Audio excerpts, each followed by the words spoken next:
Hello friends, আসসালামু আলাইকুম। সবাই কেমন আছেন? আমার প্রিয় আপু এবং ভাইয়ারা, সেটা তো আমি জানি না।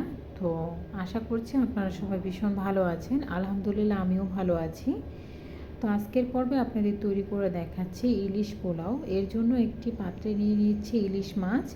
মাছগুলোকে ম্যারিনেট করে নেব। এর জন্য এখানে আমি 5 পিসের মতো ইলিশ মাছ নিয়ে নিয়েছি। এই পাত্রে মাছগুলো ম্যারিনেট করার জন্য সমস্ত মশলা আমি দিয়ে দিব।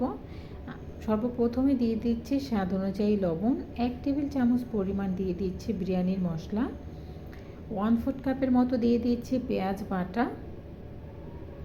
1/4 কাপের মতো দিয়ে দিচ্ছি টক দই, দিয়ে দিচ্ছি 1 চা চামচ লাল মরিচের গুঁড়া, দিয়ে দিচ্ছি 1 চা চামচ থেকে একটু কম হবে ধনিয়ার গুঁড়া, আর দিয়ে দিচ্ছি 1/2 চা চামচ জিরার গুঁড়া, আর দিয়ে দিচ্ছি কিছুটা গরম মশলার গুঁড়া।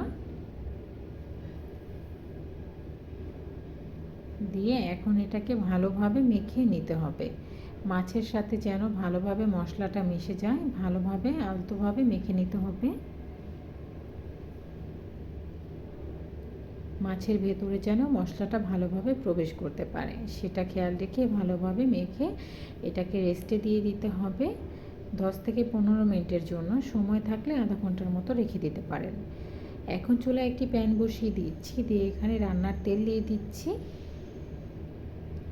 এখন দিয়ে দিচ্ছি পেঁয়াজ। এই পেঁয়াজটা আমি বেরেস্তা করব, কারণ এই রান্নার ক্ষেত্রে আমাদের পেঁয়াজ বেরেস্তাটা প্রয়োজন আছে।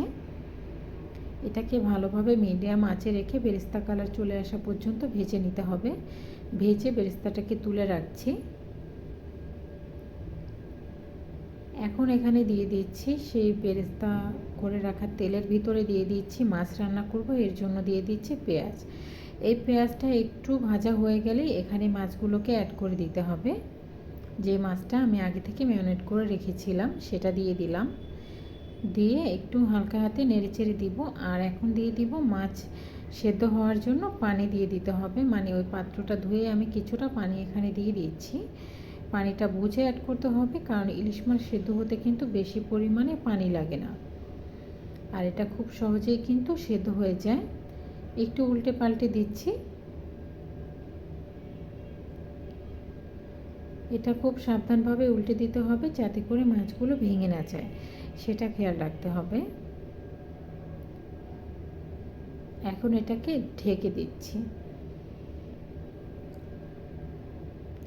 বেশ কিছু সময় রান্না করে নেওয়ার পর এখন ঢাকনাটা তুলে কিছুটা কাঁচামরিচ দিয়ে দিচ্ছি। কাঁচামরিচগুলো মাঝখান থেকে ছেড়ে দিয়েছি যাতে করে এর ঝালটা বেরিয়ে আসতে পারে।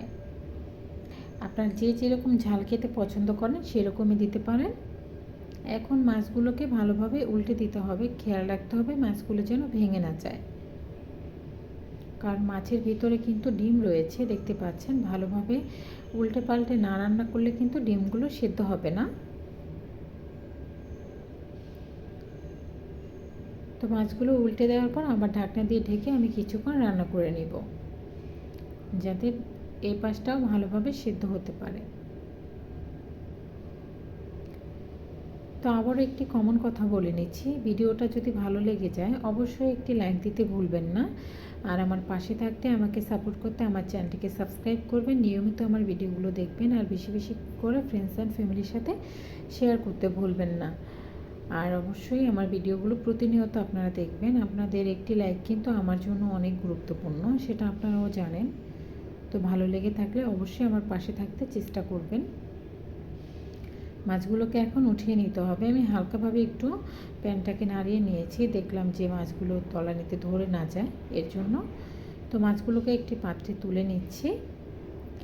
এই পাত্রে আমি রাইসটা রান্না করব। আপনারা চাইলে যদি চালটা চান যে একটু সাদা হোক, তাহলে আলাদা পাত্রে রান্না করে নেবেন। আর যদি কালারটা একটু ব্রাউন কালার আনতে চান তাহলে এই যে মাছের গ্রেভি রয়েছে এর ভিতরে কিন্তু চালটাকে ভেজে নিতে পারেন।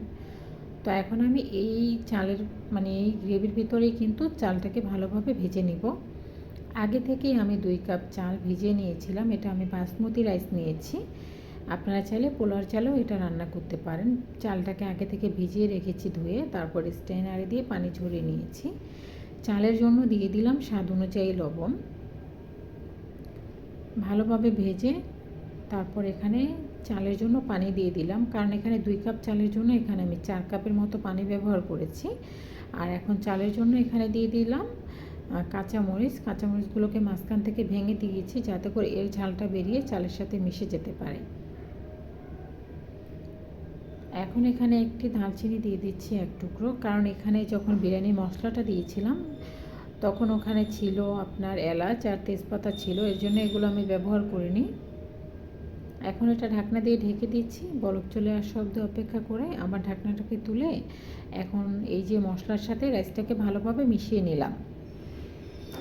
এখন পানিটা পুরোপুরি শুকিয়ে যাওয়া অবধি অপেক্ষা করতে হবে। এটা যেহেতু বাসমতি রাইসটা একটু লম্বা থেকে বারবার নাড়াচাড়া করার কোনো প্রয়োজন নেই, তাহলে চালগুলো কিন্তু ভেঙে যাবে। তো এই তো আমি পানি শুকিয়ে আসা অবধি অপেক্ষা করে চালটাকে একটু উল্টে পাল্টে দিচ্ছি, দিয়ে এখন রান্না করে যে মাছটা রেখেছিলাম সেটা আমি রাইসের উপরে দিয়ে দিব।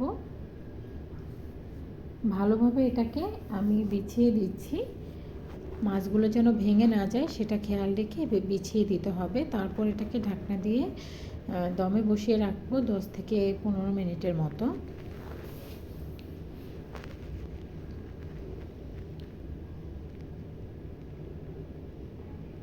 দিয়ে দিচ্ছি ঘি, এখানে ঘি দিলে এই পর্যায়ে খুবই সুন্দর একটা ফ্লেভার অ্যাড হয়, আর বিরিয়ানিটার মজাটাও কিন্তু অনেকটাই বেড়ে যাবে। এ পর্যায়ে একটু ঘি দিতে চেষ্টা করবেন। ঢাকনা দিয়ে ঢেকে দিলাম। এখন ঢাকনাটা খুলে মাছগুলোকে উঠিয়ে নিচ্ছি। ইলিশের যে গ্রেভিটা রয়েছে সেটার সাথে ভালোভাবে রাইসটাকে মিশিয়ে নিতে হবে।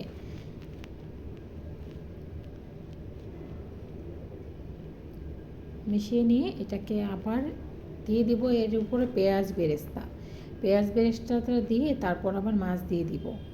নেড়েচেড়ে নিচ্ছি, নেড়েচেড়ে নেওয়ার পরে কিন্তু এখানে রাইসের উপরে পেঁয়াজ বেরেস্তাটা অ্যাড করে দিতে হবে। খুব সহজে আমি ঘরোয়া মশলায় কিন্তু রান্নাটা তৈরি করে দেখাচ্ছি। এখানে কোনো প্রকার বাদাম বাটা ব্যবহার করিনি, কেওড়া জল, গোলাপ জল এসব কিছুই ব্যবহার করিনি। আপনারা যদি চান এগুলো ব্যবহার করতে পারেন। আপনাদের সুবিধার্থে আমি সম্পূর্ণ ঘরোয়া মশলা এটাকে তৈরি করে দেখাচ্ছি।